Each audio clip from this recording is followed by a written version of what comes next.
The United States has warned Israel that it may block some of its military assistance unless it improves aid delivery to the Gaza Strip within 30 days. Now, in a letter sent on Sunday, Secretary of State Anthony Blinken and Defense Secretary Lloyd Austin expressed deep concerns about the deteriorating humanitarian situation in Gaza as Israel denied or impeded nearly 90% of humanitarian movements between the north and south last month. What we have seen over the past few months is that the level of humanitarian assistance has not been sustained. In fact, it has fallen by over 50% from where it was at its peak. So the Secretary, along with Secretary Austin, thought it was appropriate to make clear to the government of Israel that there are changes that they need to make again to see that the level of assistance making it into Gaza comes back up from the very, very low levels that it is at today. Blinken and Austin have urged Israel to let at least 350 trucks of aid enter per day, open a fifth crossing into Gaza and revoke evacuation orders to Palestinians when there is no operational need. The letter addressed to Israeli Defense Minister Yoav Gallant comes amid a new Israeli offensive in northern Gaza that has reportedly caused a large number of civilian casualties. However, the Pentagon declined to discuss it in detail, calling it a private correspondence.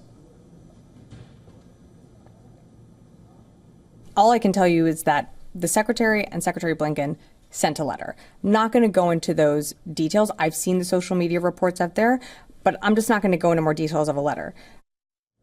The U.S. has also raised concerns with Israel over the nature of its bombing campaign in Beirut in past weeks. U.S. State Department spokesperson Matthew Miller said that the civilian death toll was among Washington's major concerns in Lebanon.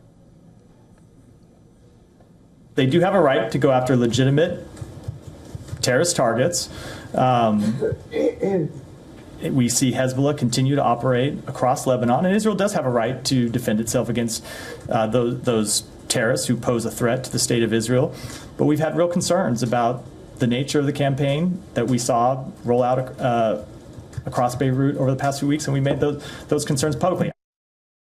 As the United States ramps up pressure over Israel's conduct of the wars in Lebanon and Gaza, Israeli Prime Minister Netanyahu has rejected the idea of a ceasefire in Lebanon, insisting that there must be a buffer zone along Israel's border with Lebanon where there is no presence of Hezbollah fighters. Now, this comes after Hezbollah's deputy leader, Naim Qassem, in a defiant televised speech, threatened to expand the scope of its missile strikes across Israel. Iran-backed Hezbollah said it launched a large salvo of missiles at the town of Safed.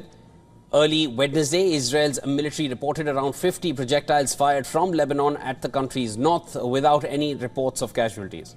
The IDF bombed several areas in southern and eastern Lebanon on Tuesday, including in Bekaa Valley, where a hospital in Baalbek city was put out as terrorists. Lebanon's official national news agency has reported this. It also said that it captured 3 Hezbollah fighters in South Lebanon.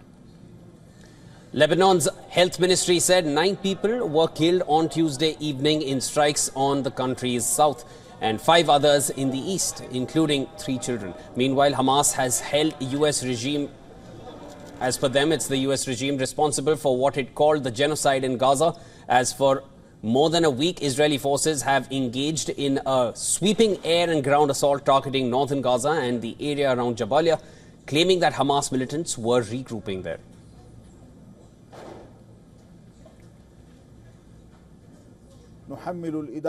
We hold the American administration responsible for these massacres and crimes and the genocide that is being committed daily against our people in the Gaza Strip. The escalation of the siege and the killing of unarmed civilians in their tents and places of displacement. Now, correspondent Susan Tehrani brings you more details on this issue. The U.S. Secretaries of State and Defense, in a letter to Israel, expressed concern about the humanitarian crisis in Gaza.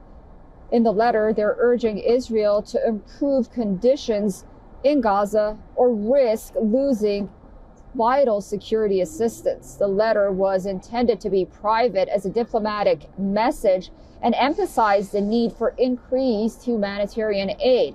And while Israel may view it as a threat, U.S. officials continue to insist and frame it as a call to action from a concerned ally. However, the letter is not without its critics. Those supporting Israel's operations say that the United States should not, quote unquote, threat a close ally in the Middle East like that. Others say that the letter was not threatening enough. Susan Tafrani reporting from New York for WION World this One.